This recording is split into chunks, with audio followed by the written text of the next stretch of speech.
Analisis CCTV, misteri 23 menit di rumah dinas Irjen Ferdy Sambo yang berujung tewasnya Brigadir J.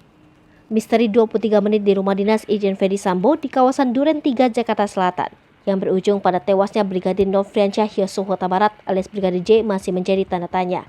Pengungkapan kasus kematian Brigadir J masih harus berjalan.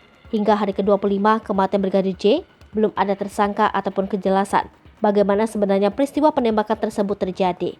Namun, dari keterangan yang disampaikan Komisi Nasional Hak Asasi Manusia, peristiwa penembakan terhadap Brigadir J diduga terjadi dalam kurun waktu 23 menit, yakni antara pukul 16.37 hingga 17.00.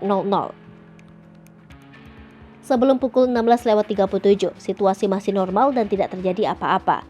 Pada waktu tersebut, Brigadir J terekam CCTV dalam kondisi hidup dan tidak ada sesuatu yang aneh.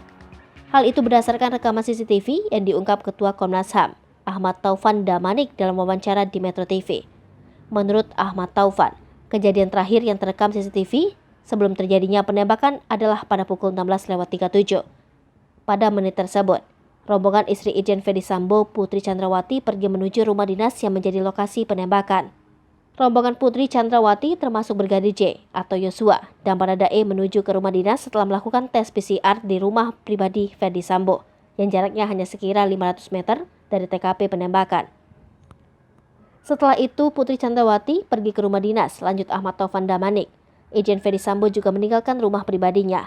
Namun Irjen Ferdy Sambo tidak menuju ke rumah dinas, melainkan pergi ke arah lain. Setelah itu, pada pukul 17 atau sekitar 23 menit setelah istrinya pergi ke rumah dinas, mobil Ferdy Sambo berhenti. Menurut keterangan penyidik kepada Ahmad Taufan Damanik, mobil Ferdy Sambo berhenti karena menerima telepon dari istrinya yang mengabarkan terjadinya penembakan. Setelah itu, beberapa menit kemudian, istri Ferdy Sambo terekam CCTV berjalan ke rumah pribadi sambil menangis.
Hai pemirsa Sri Popo TV, jangan lupa komen, like, dan subscribe, serta tonton terus berita-berita terupdate lainnya ya.